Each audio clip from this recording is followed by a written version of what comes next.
Hello friends, welcome to P and sports. दोस्तों, आज एक बड़े विषय पर मैं आपसे बात करने वाला हूं। इस वक्त विश्व खेल जगत में एक बड़े विषय पर लगातार चर्चाएं हो रही हैं, जहां यूके के प्राइम मिनिस्टर की ट्रांसजेंडर एथलीट्स के फीमेल स्पोर्टिंग इवेंट्स में कम्पीट करने को लेकर एक बड़ी प्रतिक्रिया आई है। दोस्तों, इस वीडियो में आज इस विषय को हम थोड़ा समझेंगे कि इस विवाद ने क्यों और कहां से तूल पकड़ा। विश्व जगत में और भी ऐसी कई बड़ी हस्तियां हैं जिन्होंने अपनी प्रतिक्रिया इस विषय को लेकर दी है। इसके बारे में भी हम इस वीडियो में जानेंगे।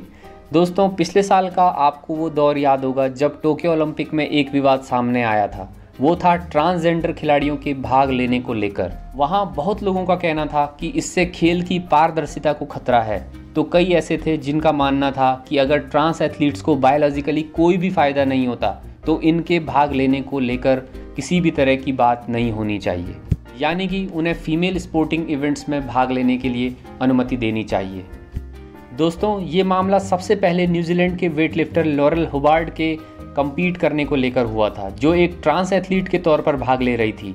यह पहली बार था जब किसी भी ट्रांस एथलीट ने खुले तौर पर भाग लिया था। दोस्तों, बीते कुछ हफ्तों में लगातार ये डिबेट फिर से होने लगी है।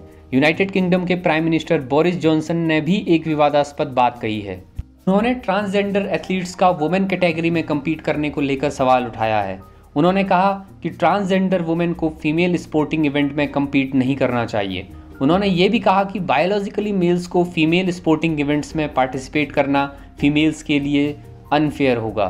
दोस्तों, बड़ी बात यह है कि पीएम जॉनसन का ये बयान तब सामने आया है जहां कुछ दिन पहले ही ट्रांसजेंडर एथलीट एमिली ब्रिजेस को UCI world cycling governing body ने नेशनल ओमनियम चैंपियनशिप यूके में कम्पीट न करने के लिए रूल किया था।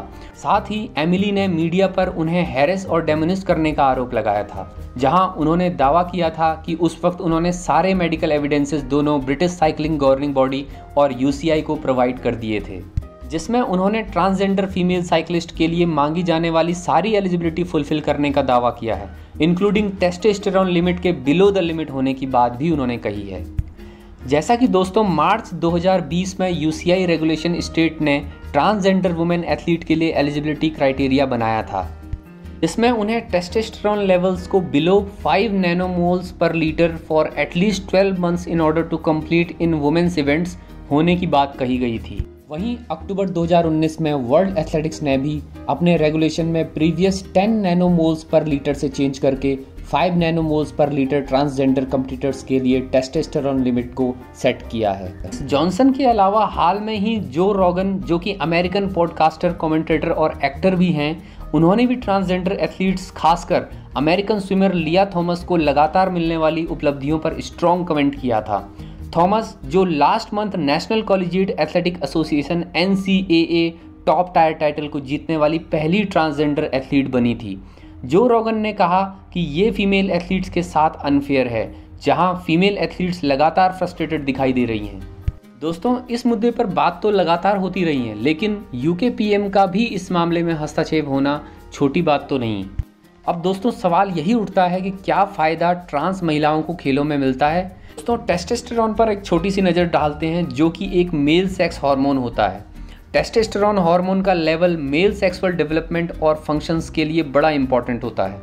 जैसे ड्यूरिंग प्यूबर्टी, यानी कि टीन एजेस में टेस्टोस्टेरोन बॉयज़ को मेल फीचर्स डेवलप करने के लिए हेल्प करता है, जैसे बॉडी और फेशियल हेयर, डीपर वॉइस और मसल स्ट्रेंथ।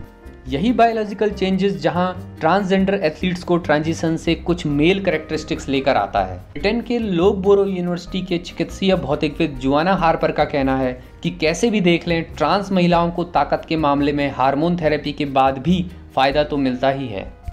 तो दोस्तों, विश्व भर की मिलीजुली प्रतिक्रियाओं के अलावा शोध से निकलकर आने वाली फाइंडिंग्स आने वाले समय में बड़ी मायने रखेंगी।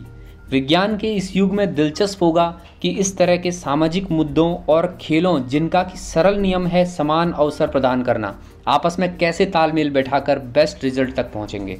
लेकिन आखिरकार ये बड़ा सवाल सभी गवर्निंग बॉडी और स्पोर्टिंग इंडस्ट्री के लिए ज़रूर रहेगा कि किस तरह से ट्रांसजेंडर एथलीट्स को कम्पीट करने के लिए एक समान अवसर प्रदान किया जाए। दोस्तों, अगर इस मुद्दे पर किसी भी तरह का सजेशन आपकी तरफ से हो तो कमेंट बॉक्स पर ज़रूर लिखिए। आगे भी हमसे इसी तरह से जुड़े रहने के लिए चैनल को सब्सक्राइब करिए और बेल आइकन को प्रेस करना ना भूलिएगा। लाइक और शेयर जरूर करें। दोस्तों जल्द ही नए टॉपिक के साथ मुलाकात होगी। बहुत बहुत धन्यवाद।